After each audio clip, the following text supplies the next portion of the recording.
फैसल अमीन साहब, मैं आपकी तरफ आता हूं। सबसे पहले बताइएगा, एज कम्पेयर टू 2010 का जो सुपर फ्लड था उसके मुकाबले में इस वक्त कितनी ज्यादा तबाही हुई है, और अभी आप क्या समझ रहे हैं, क्या आपका असेसमेंट है कि किस लेवल के ऊपर हालात मौजूद हैं? फर्स्ट एड या थोड़ा सा आगे बढ़े?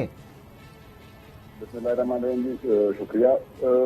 जहाँ तक जी खेती का ताल्लुक है, ओवरऑल हमने प्रिएम्प्टिवली मेजर्स लेके अल्हम्दुलिल्लाह जाने तो बहुत सारी बचा ली, लोगों को मूव कर दिया, जिस तरह आपने खुद भी मीडिया ने उसको कवर किया।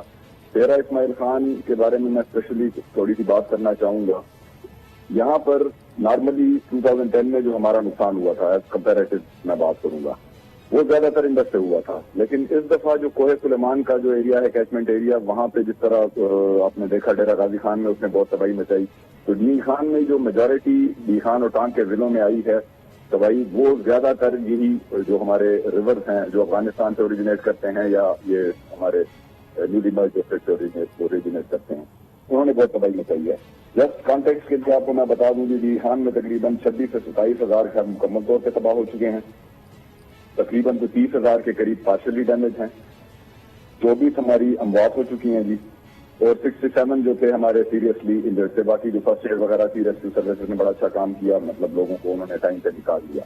तो 2010 के हिसाब से डी खान तो ज्यादा हिट हुआ है, क्योंकि मैं यहाँ काफी दिनों से यहीं पे हूँ, बाकी मुल्क की भी वो हम इमेजरी देखते हैं, बिल्कुल 1/3 ऑलमोस्ट जो है हमारे मुल्क का उस वक्त पानी के नीचे है, और क्लाइमेट चेंज इसकी एक बहुत बड़ी रीजन है। अनफॉर्चुनेटली उसमें पाकिस्तान अलहदा या कोई एक सूबा अलहदा रोल नहीं प्ले कर सकता, वो एक ग्लोबल चैलेंज है, वो तो अपनी जगह पे है। तो जहां तक सूबाई हुकूमत की बात है सर, हमने जैसे मैंने पहले कहा कि प्रिएम्प्टिवली मूव किया, टाइम से पहले लोगों को डेंजरस जोन से हमने इवैक्यूएट किया, तो अल्हम्दुलिल्लाह जाने तो हम काफी हद तक बचा गए। लेकिन नुकसान बहुत ज्यादा हुए हैं। नुकसान की मिसाल मैं आपको दूंगा, सिर्फ शेरा इस्माइल खान में 70,000 एकड़ से प्लस जो हमारी स्टैंडिंग क्रॉप थी वो तबाह हो गई है। सीआरबीसी मेन कैनाल जो डेरा इस्माइल खान डिवीजन और डेरा गाजी खान के डिस्ट्रिक्ट को पानी पहुंचाती है, और इस इलाके का आपको पता है कि ज़राअत के साथ एक बहुत मेजर लिंक भी है और एक फूड बास्केट के तौर पे, तो वो 4-5 जगहों पे तबाह है। तो इसका मतलब ये है कि अगर हमने उसको प्रॉपर टाइम के ऊपर रेस्टोर ना किया तो गन्नम की फसल के लिए हमारा एक चेन इफेक्ट है, और इस वक्त जारी के सप्लाई चेन बुरी तरीके से मुतासिर हुई है। पाकिस्तान में बहुत बड़ा एक क्राइसिस हमारी एग्रीकल्चर सेक्टर का, एग्रीकल्चर इकोनॉमी का हम कह सकते हैं, लाइव स्टॉक जो है वो बहुत बुरी तरीके से मुतासिर हुआ। बहादुर साहब, आपकी तरफ आऊंगा, ये जानना ये बताइएगा कि हम बहुत सी चीजों को जो है वो कुदरती आफात के खाते में डाल देते हैं, यकीनन इसमें कोई शक नहीं कि ये बहुत बड़ी आजमाइश है, बहुत बड़ी आफत है, लेकिन इसमें मिसमैनेजमेंट भी बहुत बड़ी है, क्योंकि आर्मी चीफ ने खुद इस बात को पॉइंट आउट किया। उन्होंने कहा कि जो गुजरगाह है, आबी गुजरगाह, उसको रोका गया, उसमें वहां पे होटल्स वगैरह बनाए गए, इंक्रोचमेंट हुई, और पूरे मुल्क में भी हम ये देख रहे हैं कि पानी के जो बहाव होता है उसके ऊपर इंक्रोचमेंट की गई है। तो किस हद तक हम खाते में डाल सकते हैं इसको कुदरती आफात, और किस हद तक मिसमैनेजमेंट में? बहादुर साहब।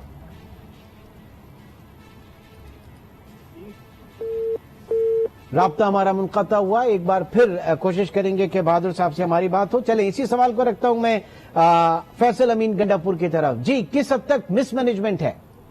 देखें जी, मिसमैनेजमेंट तो 70 साल में आप देख लें। मैं आपको फिर अगेन डी खान की मिसाल दूंगा। अंग्रेज ने आज से 100 साल पहले 5 डैम प्रपोज किए, हमने 100 साल के अंदर सिर्फ अभी तक एक बनाया, और अल्हम्दुलिल्लाह उस एक के बनने की वजह से, कोमलगाम डैम की मैं बात कर रहा हूँ, कोमलगाम डैम के होने की वजह से ऐसा समझें कि हमने डी खान का एक बहुत मेजर कैटास्ट्रोफी अवॉइड किया, क्योंकि उसने पानी स्टोर कर लिया, फ्लैश फ्लड को उसने कंट्रोल कर लिया, और टांग गाम उसके साथ ही है, वो नहीं बना।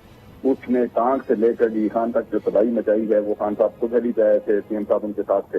जब उन्होंने देखा तो उन्होंने यही कहा कि ये तो 2010 से भी ज्यादा आप लोग इससे हिट हुए। तो बिल्कुल जी ह्यूमन एरर इसके अंदर है। जिस तरह गुजरगांव की आपने बात की, ये इनफैक्ट हम केपी गवर्नमेंट जिसके ऊपर एक ऑपरेशन हमने प्लान किया भी हुआ था, लेकिन अब तो अनफॉर्चुनेटली वो वाली बात है, नेचुरल एक एंटी एनक्रोचमेंट ऑपरेशन हो गया।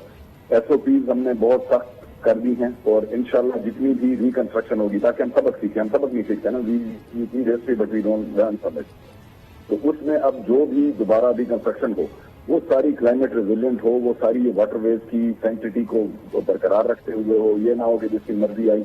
और वो प्रॉब्लम तो तजावजात करने वाले 1 या 2 या 10 या 50 होते हैं, लेकिन उनका वो इन तक नीचे सारे इलाके पे जाता है, जो कि हमने खुद देखा।